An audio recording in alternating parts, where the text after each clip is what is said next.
Welcome to another episode of Healthy, Wealthy, and Wise Retirement Podcast, where certified financial planner Loren Sherman shares thoughts on having a healthy mind, body, and spirit, an abundance of wealth inside portfolios and out, and lessons learned from clients and mentors over the years. Welcome in, and thank you so much for joining me for another Healthy, Wealthy, and Wise Retirement. I am your host, Loren Sherman, and today I'm going to do a rebroadcast of one of my very first episodes. I didn't have many listeners back then when I first hit the record button, so some of my early episodes haven't been listened to at quite the same volume as each new episode. And in some ways, that's probably a good thing. I was still getting my legs underneath me and finding my voice. So a lot of the earlier episodes may not be on par with the quality I'm striving for. And I guess as I say that, I'm making it sound like I have this all figured out now, but I imagine in a couple of years, I will probably look back to episodes I'm recording today and maybe cringe a bit hearing these too. So who knows? But I wanted to rebroadcast this one for a couple of reasons. First, even if I think I could have done a little bit better job delivering the message, I think the key takeaways or action steps of these early episodes still stand the test of time and are worth revisiting. I will give you a quick overview of those key takeaways in a minute, and you'll have to see if you can catch each one as they come up while you're listening. And the second reason I thought it would be fun to revisit this episode is that I've found many people are on the final push of a February push-up challenge. If you haven't heard of this, for many this consists of getting a group committed to doing 100 push-ups per day for the full month. 28 straight days. For some, the motivation is simply to push themselves and jumpstart their physical fitness, while many others are doing this as part of a fundraiser for any number of causes or charities. Personally, I'm in a group text chain with about 14 friends and fellow golfers, and one in particular brought this idea to the group. So the power of social influence and peer pressure is a real thing, as nobody wanted to be the one person to say they weren't going to give it a try. So he started a bit of a domino effect with just this one message. After already doing a year's worth of push-ups back in 2019, I decided to stretch my goal a bit and shoot for 6,000 for the month of February, with the idea of donating $1 for every set of 10 push-ups. That extra level of accountability, knowing that I didn't want to fall short of my anticipated donation, is probably a bigger motivator than any personal gain I might see. And as we covered back in our review of the book Happy Money, selfishly, donating one's time and resources is one of the best rewards a person can give themselves, as it has a positive impact for both the giver and receiver alike. So before I dive into this rebroadcast, let me give you a quick overview of those key takeaways that I mentioned earlier. Keep an ear out for these, as this was a fun story to share and certainly an entertaining challenge to complete, but the real reason I wanted to share this with you is to focus on the lessons that we can take away and how to put them into action. Starting with our first takeaway to listen for. Whatever is easy to do is also going to be equally easy not to do. Second, use momentum to your advantage. Third, focus on your daily tasks and let the bigger goal take care of itself. Fourth, if you want to make big changes, don't be afraid to keep the magnifying lens focused on one spot long enough to start a fire. Fifth, keep moving forward even when it's not perfect. And sixth, embrace discomfort. So I will expand on those 6 takeaways in this episode, but I hope you enjoy this rebroadcast. And even more importantly, think about how you can put these lessons into action in your own life. So without further ado, on to the episode. December 2019, an idea was born.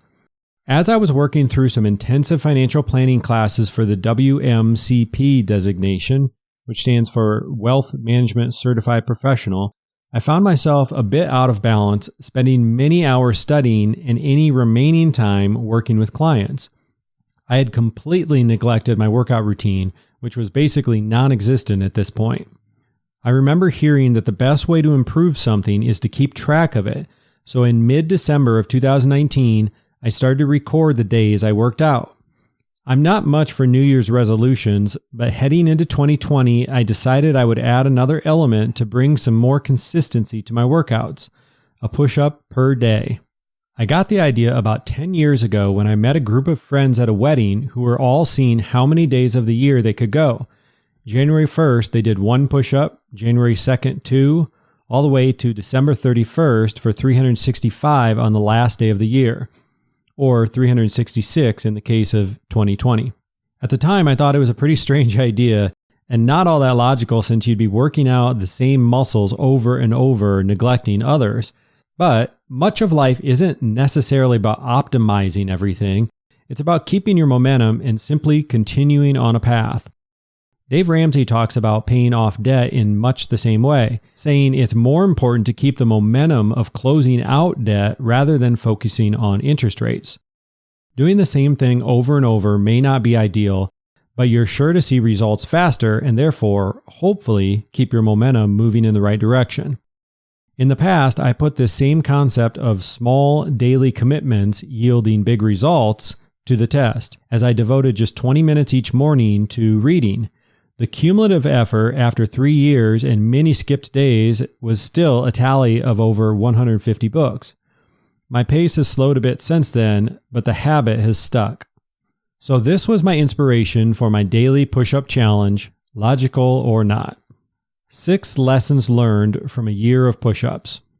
First, many things in life are easy to do, which also makes them easy not to do. There was not any single day that doing X number of push-ups was particularly challenging, but the tricky part was the commitment to stick with it each day.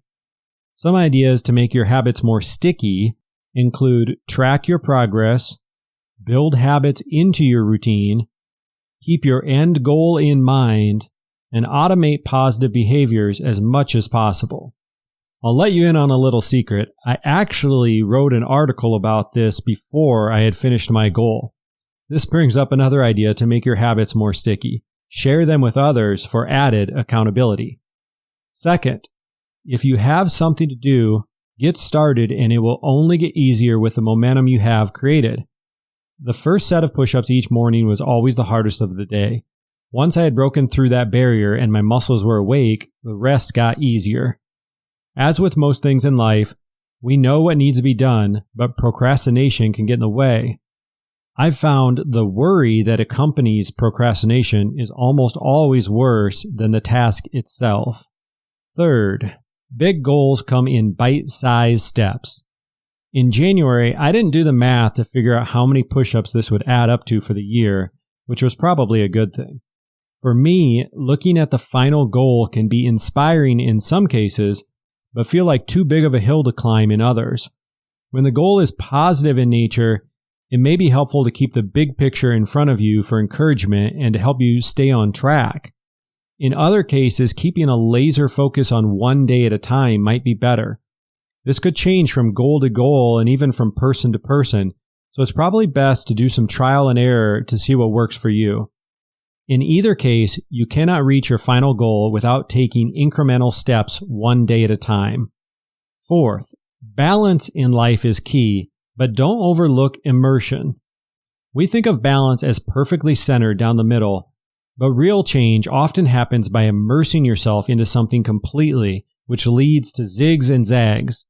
You cannot create enough heat for a fire unless you keep the magnifying glass focused on one spot long enough.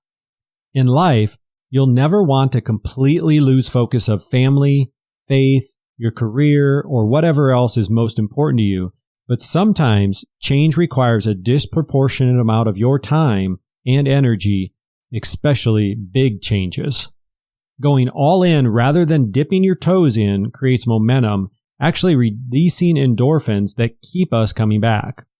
Fifth, sticking to your goals through the ups and downs is more important than trying to be perfect. Going back to the reading example, there were many days that I missed my 20-minute target for the morning, but this did not deter me from continuing the next day.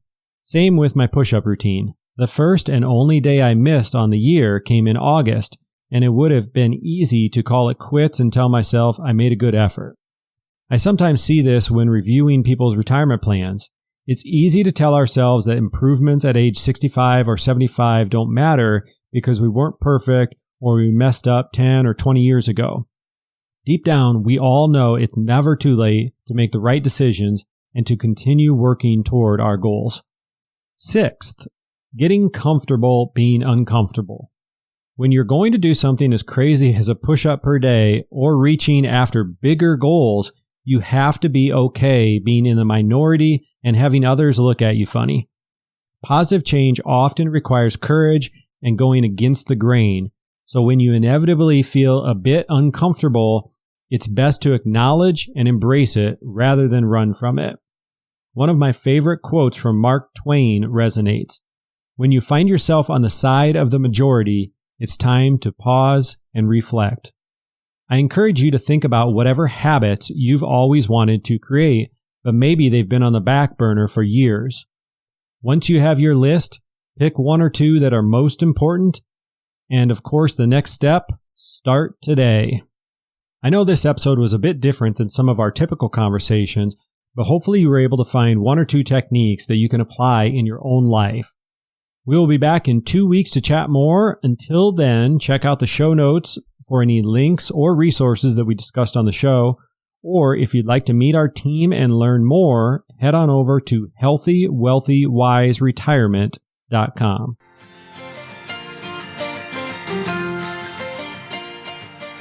Thank you so much for listening and supporting this podcast. If you've enjoyed listening, we would love if you took a quick moment to leave an honest review. Of course, we're shooting for 5 stars, but if you have suggestions to improve the show, we would love to hear from you too. Just click on the podcast name, Healthy, Wealthy, and Wise Retirement Podcast, and scroll down to ratings and review. Thanks again for your support, as this helps us reach a wider audience and help even more retirees just like you. This podcast is for entertainment and informational purposes only and is not intended as a specific tax, legal, or investment advice. Loren Sherman is a certified financial planner and co-owner of Integrity Wealth Management, an investment advisor serving retirees in search of their own healthy, wealthy, and wise retirement lifestyle.